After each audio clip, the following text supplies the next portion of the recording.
In a traditional history of anthropological thought class that I would be teaching, and I was really into political economy, I would be talking to you about Karl Polanyi and his incredibly famous book, The Great Transformation, The Political and Economic Origins of Our Times. There you go, republished with a foreword by Joseph Stiglitz recently. Polanyi was known for being an economic or historian anthropologist type, and this book was probably his master work, which details how, if you were into economic anthropology, you may remember that we talked about reciprocity and redistribution, but then he would say that that all got transformed into this market economy. And that in the old days, the markets were on the edges of society only for long distance trade, while most of social life was governed by reciprocity and redistribution.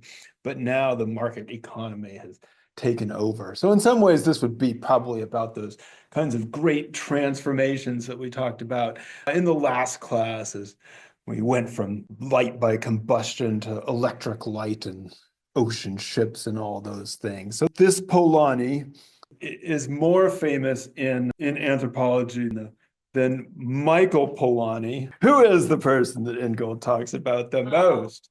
His younger brother, who also has a penchant for making sweeping statements about humanity and what he's found, and was off doing all kinds of other weird, odd science. And so he wrote about personal knowledge. He claimed that the greater part of what we know, we cannot explain. And he called it the savoir-faire. And so helps us do things. Without it, nothing could be practically accomplished. We could not tie our shoelaces, beat an egg, hold a pen, or ride a bicycle. There's that bicycle riding again. It keeps coming up back to me. It's a great example. So Polanyi claimed that he had found this whole mental dimension that nobody knew about before, that we know things and we're able to do things because of this great mental dimension. And he said that a realm of mind, the existence of which had been previously unacknowledged, or that until then had not been accorded its due. So he thought he was doing something great.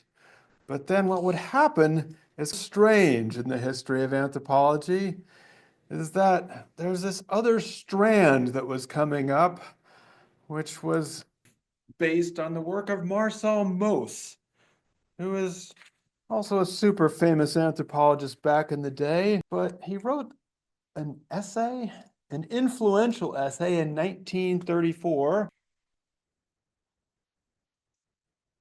The techniques of the body is most thinking about the way people stand, their postures, the way they carried things. And he made all sorts of crazy observations. Like, for example, the French and the Germans.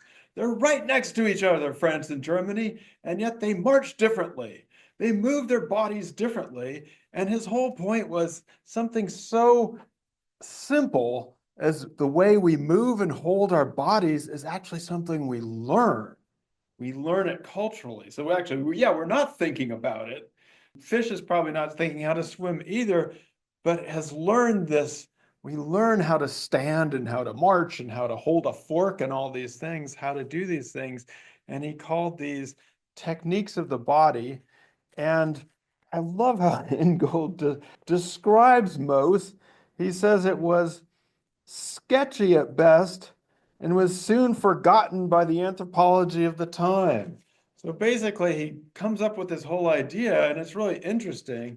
And he says it's a fragmentary catalog of apparently miscellaneous customs from around the world. The essay was so anachronistic in its formulation, and yet so far ahead of its time in terms of the questions it opened up, that it largely fell on deaf ears.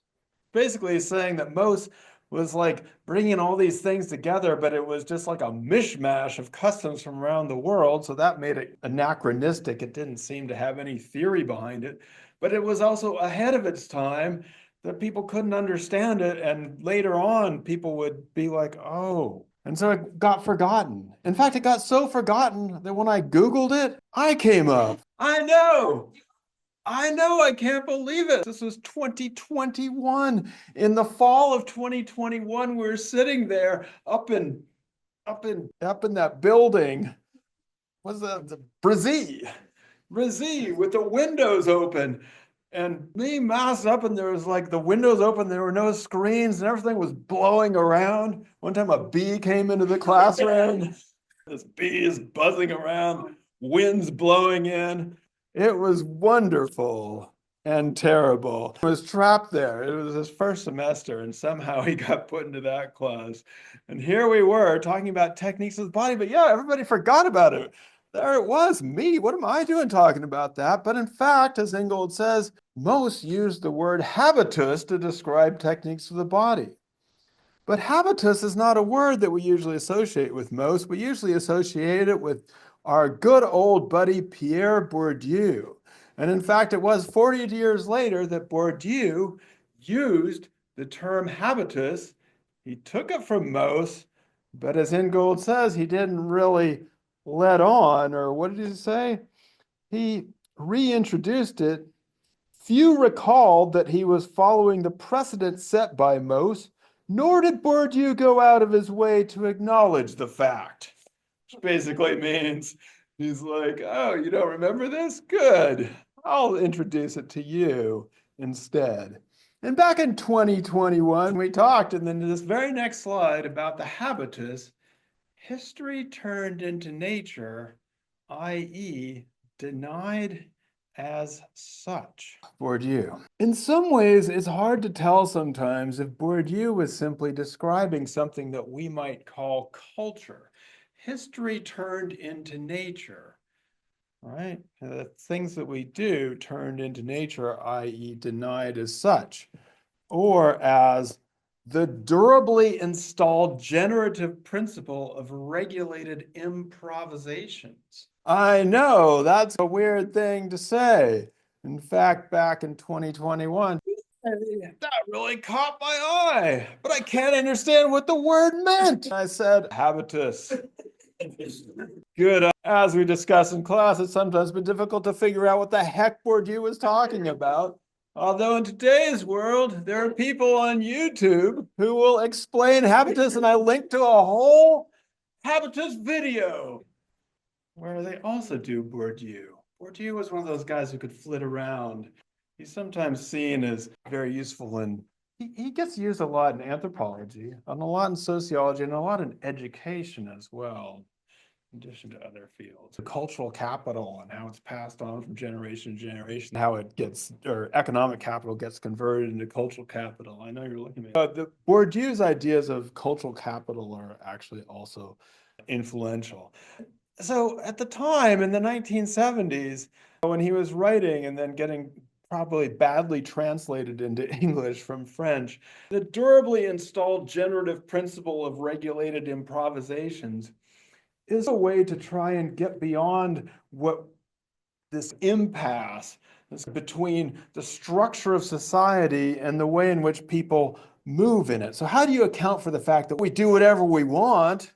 I get to do whatever I want, and yet it reproduces within the structure. And so for Bourdieu, this is a way of trying to reconcile the fact that people are improvising, but it's installed in us, an installed generative principle of regulated improvisations.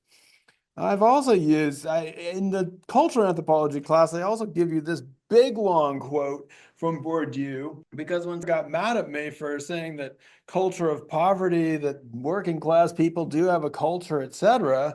I said, yeah, that's what Bourdieu is talking about in the Habitus. And so Bourdieu says that in some ways, let's say somebody is going off to college or not going off to college. Let's put it that way. How do people remain? One of the reasons Bourdieu is used a lot in education is how does an education system end up reproducing the social class? And so what he says here is they exclude things that are outside of their realm, or at the cost of the double negation, which inclines agents to make a virtue of necessity, refuse that what is anyway refused, and to love the inevitable. And so again, he's trying to talk about how society is reproduced and how we seem somehow have something like what we might call free will, but it ends up reproducing the structures of our lives. And so this becomes embodied in our habits and our habitus. I'm doing a very great job explaining Bourdieu because he's unexplainable, but he was very cool at the time. He was very hugely influential. I did show you this. I don't know if you remember this diagram. Yeah, the pluses, it's in there. So I find this useful sometimes to think about the universe of discourse. And the thing about Bourdieu is he seemed to solve a lot of issues, but he was very difficult to understand what he was talking about. And he also did have a tendency to borrow from people without maybe necessarily telling you about it, or although it had to be pretty deep in the footnotes. Actually, I find this idea useful. I've talked to you about this, the way in which what we need to learn in college is more about the undiscussed or the undisputed, the doxa of things, rather than the debate or the universe of discourse or opinion. But when I was learning about this, I had this wonderful class with a professor named Ashraf Ghani, who was, he just came in, he was actually working at the World Bank at the time, and he came in and gave a lecture on basically, and he's like, Bourdieu, he took that doxa thing from a mathematician, and if you read his endnotes and go back to Augustus de Morgan, you'll find a much more robust definition of doxa and much more a rich definition of things. I said, oh my goodness, maybe I should go back. So I went back and checked this book out in the library and couldn't understand a thing it was talking about.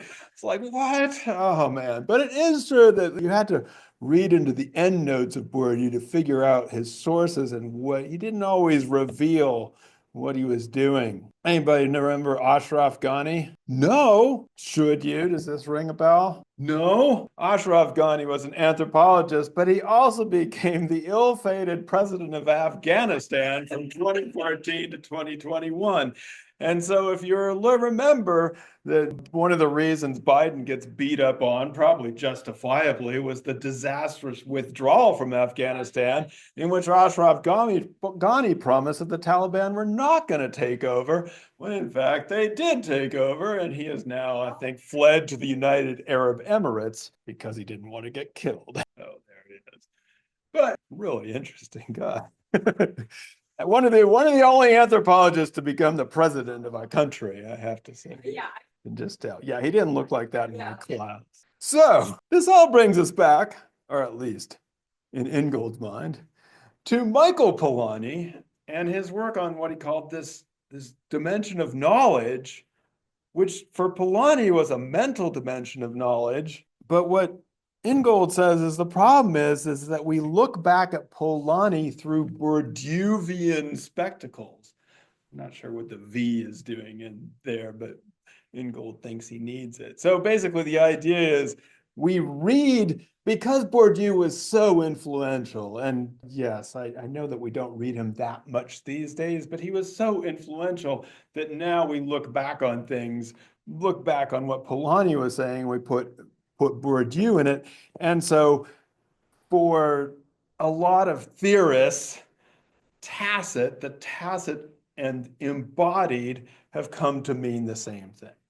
That we've equated what Polanyi meant about this knowledge as the same thing as what Bourdieu meant by embodied. And what Ingold is debating here is the idea that the tacit, which if you go back into the Latin is this silent or silence dimension.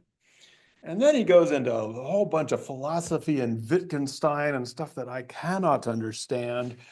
But there's a key point which he's making, which is if things are silent, try telling that to the birds, the wind, and the waterfall. Right, Liv? Yeah. Yeah. What are they doing? They're communicating. Well, they tell you things. What do they tell you? Bird is angry. No, they are not telling us. They may have nothing to say, no facts to pronounce. Okay, so he says they don't pronounce facts, yet how loudly they proclaim their presence in the world. and it behooves us to listen. For we can tell much from what we hear, whether the birds are calm or agitated, whether the wind is gentle or strong, whether the river is dry or in spate. We're talking about how we listen to the world around us and we're connected to it. And that is, yeah, exactly. So this is an extension of that. So this idea is that try telling that to the birds, the wind, and the waterfall. They don't have anything to say, but we should listen to them. One of Ingold's main arguments here, in contrast to, say, Bourdieu and Michael Polanyi, is that habit, or those things that we do with our hands and feet and our bodies in the world, is turbulent and sometimes noisy. It's like waterfalls and things like that. And so he brings in a term, which is the term hapticality. Jonathan's going to hate me for bringing in hapticality, and I hate myself for doing it. Hapticality. Actually, I don't know why PowerPoint gave me a castle when I talked about habit. Yeah, PowerPoint said I should put a castle in there for turbulent and sometimes noisy. Confused about that.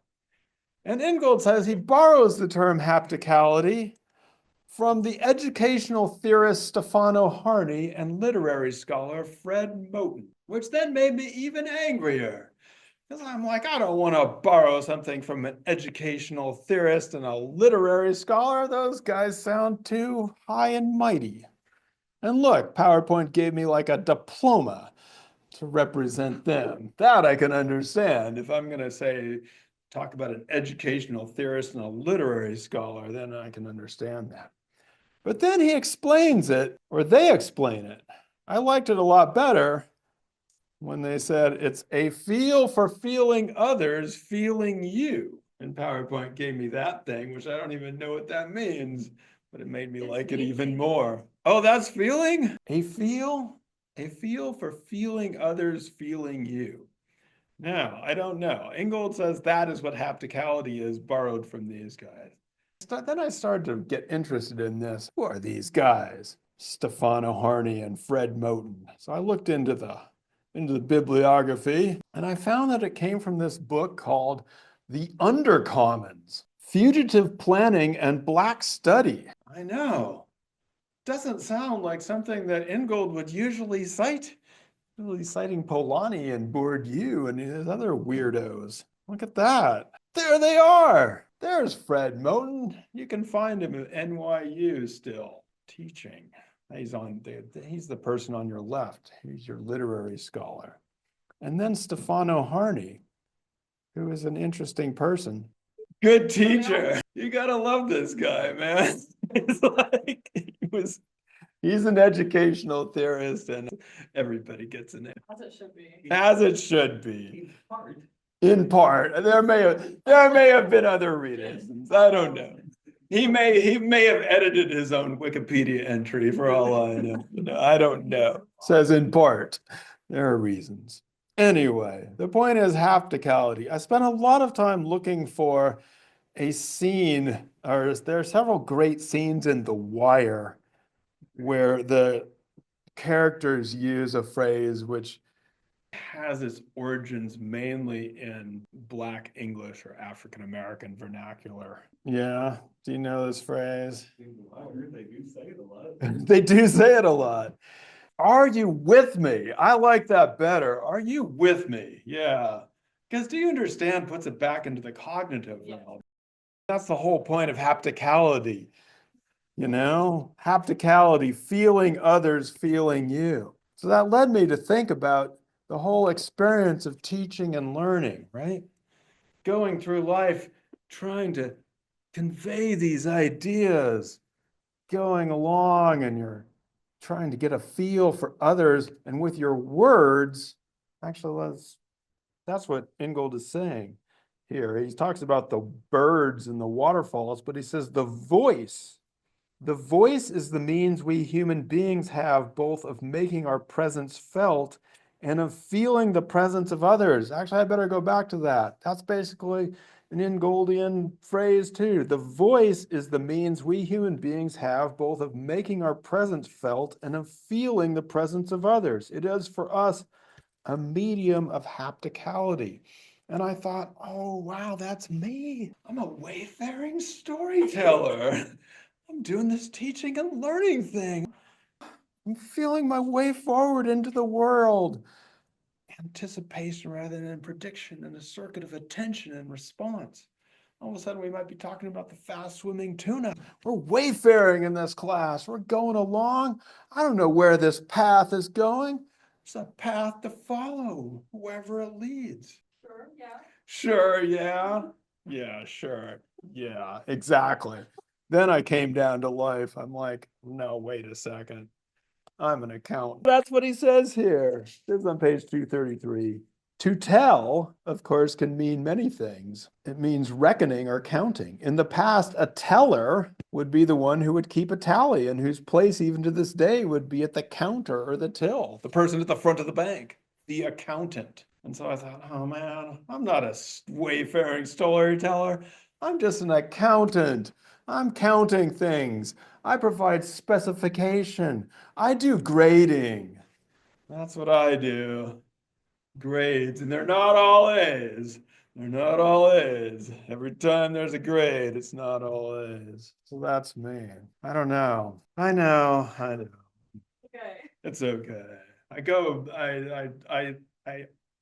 oscillate between these. I thought you had a better example of someone who can give you a path to follow and tells you what to do without telling you what to do. Oh, my coach. Your coach. Coaches are better at this than me. Yeah. How do you think the best coaches are? Do they talk a lot? The coaches that try to overly specify and talk too much are not going to be good. Right. You don't want to underspeak. You have to talk enough, but you don't want to overdo it. You got to kind of, the best coaches give you the clues, and then they can't specify everything you do, but they give you enough to let you figure out to do it on your own, because they can't do it for you. You got to go do it. The teachers, the professors have to over specify. We're not as good as the coaches. They're better. But the coaches have an advantage on the teachers, the professors, because when you're playing lacrosse, you get to check your texts in the middle of the game. Yeah. Yeah, it's like how to say in recent years, in the last 20 years, trying to understand, trying to get into this, get a feel for how others are feeling. It's actually been very difficult to even have a conversation with people because everybody is checked out. They're all in a different land. They're on a different screen. We're all on our own screen staring at ourselves. And it's hard to get that feel for it. But I probably would have been just as bad in the old days too. But there's this circuit of attention and response, which is hard to capture in most classrooms now. Yeah. I don't want to be totally down on this. Like sometimes you can be having a conversation with somebody and texting them at the same time, and so you get double blast. Anybody ever done that? You know how to do that? Who's to say? Who is to say? So it's interesting to think about the varieties of how we learn and teach. But Ingold talks about an anthropologist, Anna Portish, who was working in Mongolia. And I bring her up in part because it's the only non-guy he talks about in this chapter. So we should pay attention. But she worked in Mongolia, and what Ingold says about her on page 235 is that reflection, or she says, reflection is a constitutive aspect of all levels of practice. And then he says, Portish pitches her critique against many students of craft practice, myself included, who have argued that, so basically, she's critiquing Ingold for saying that as people learn their craft, they don't have to reflect on it as much. And she says that what she found in Western Mongolia with the people there is that the experienced craftspeople are also reflecting on their craft. And so Ingold says, I am persuaded by her argument. He still has some issues with it, of course, but he does acknowledge that she's right, that these people who are doing a craft, even as they get more into it, in fact, develop a level of reflectiveness and awareness that is perhaps even beyond what the novice does. But so we get from there. So we've established that we are trying to get into the zone of like the noisy, turbulent hapticality in order to understand.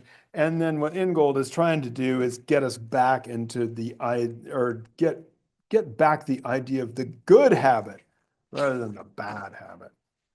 And he asks on page 239, is what I asked you too, when did you last hear anyone talking about their good habits? Which for the most part you agreed with. Most of the time, we have these bad associations with habits, bad habits, addictions, things that we don't want to be doing, things that we're trying to get rid of, things that are hanging around on us, unwanted stuff. Yeah, we want to get back into the good habits. Ingold tells us that habit, as inherently virtuous rather than addictive, has a long and distinguished pedigree in Western thought. So again, in today's world, we think of habits as mostly bad, although some of you said, well, it could be good. But in the olden days, inherently virtuous rather than addictive has a long and distinguished pedigree in Western thought, going back to Aristotle, continued by Hegel, and culminating in Felix Revason's famous essay of 1838 of habit. Remember the famous essay? You didn't get this one. I wondered about this too. Famous, super famous, this guy. It turns out. This doesn't ring a bell? If I give you the cover of the book? Very famous French philosopher, it turns out. I had to look this up. Never heard of him. No, me either. Interestingly, it was a famous essay of 1838. One of the issues is it wasn't translated into English until 2009. So basically, in order to realize the fame of this person and to understand what he was talking about, you had to like read French, which in the old days everybody could do. And so you did half of your scholarship in French anyway, if you were anybody. But in my day and age, not everybody knows French. So one of his points, though, is that habit is potentially a good thing and it leads to new beginnings. And so he asked the question, though, do we make our habits or do our habits make us? You're supposed to say it's both. It's not an either or. You're in the middle of the habit, just like John Dewey said. Are we in front of our habits or behind them? Or both, anyway.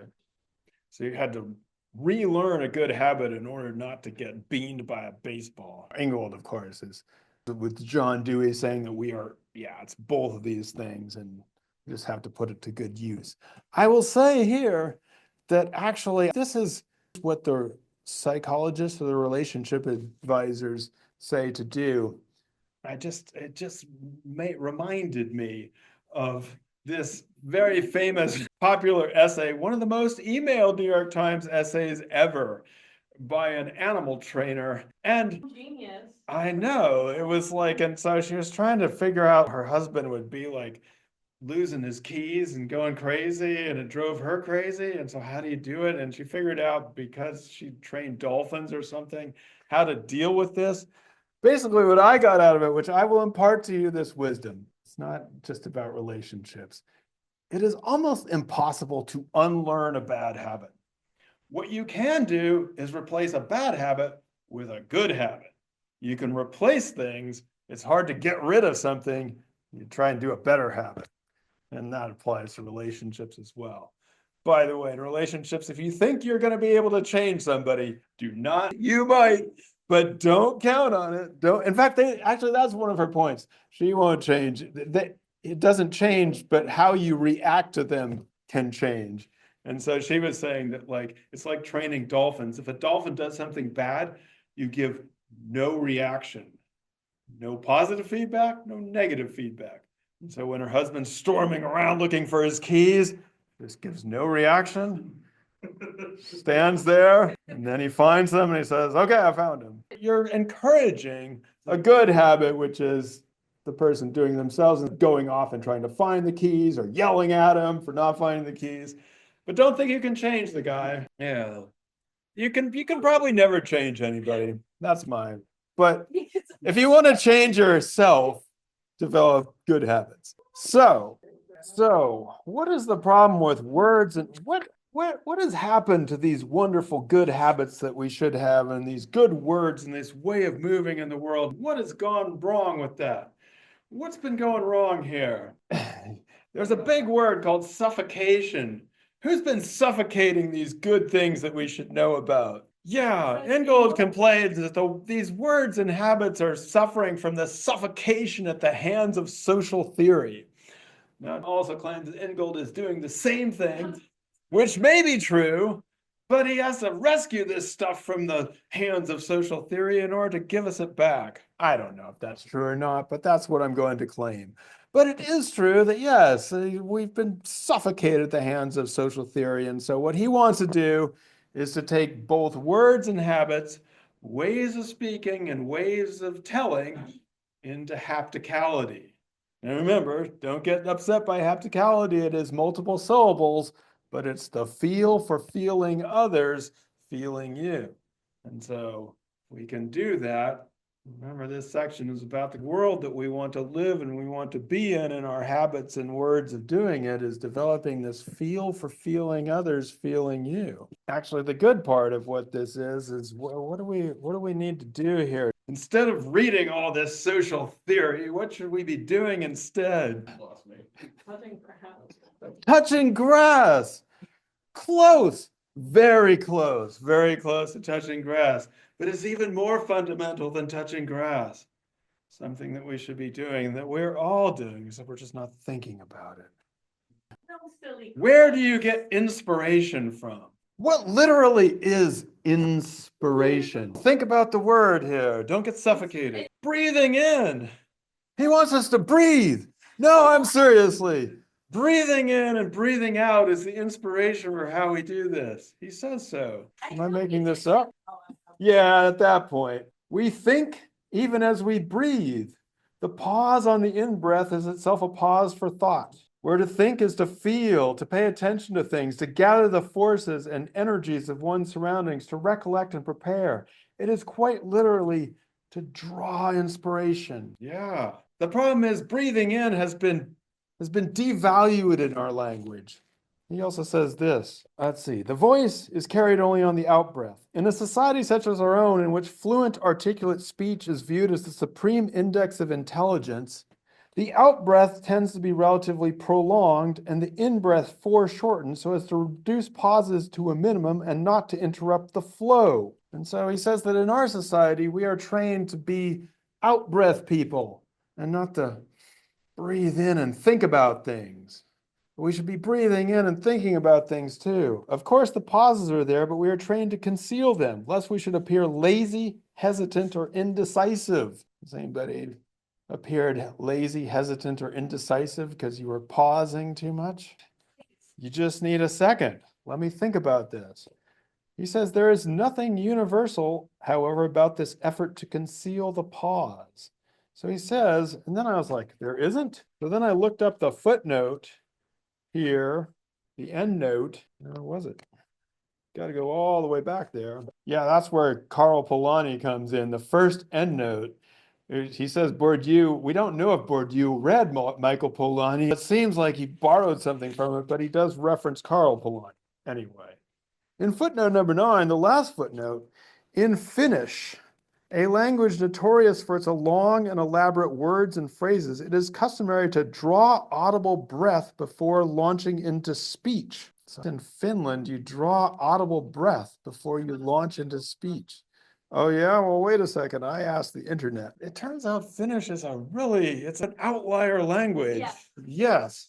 It's crazy. There is an apocryphal story from the European Parliament that whenever it was the turn of Finnish parliamentarians to speak, delegates from other nations would interpret the drawn breath with which they would begin as a sign of nonchalance. I'm like, this guy doesn't care about things, as though they really couldn't be bothered. Apparently, when the Finnish got up there to speak, they draw their breath in and it's like, whatever. They're so happy there. Yeah, I couldn't find the European part. Finns can talk while breathing. Yeah.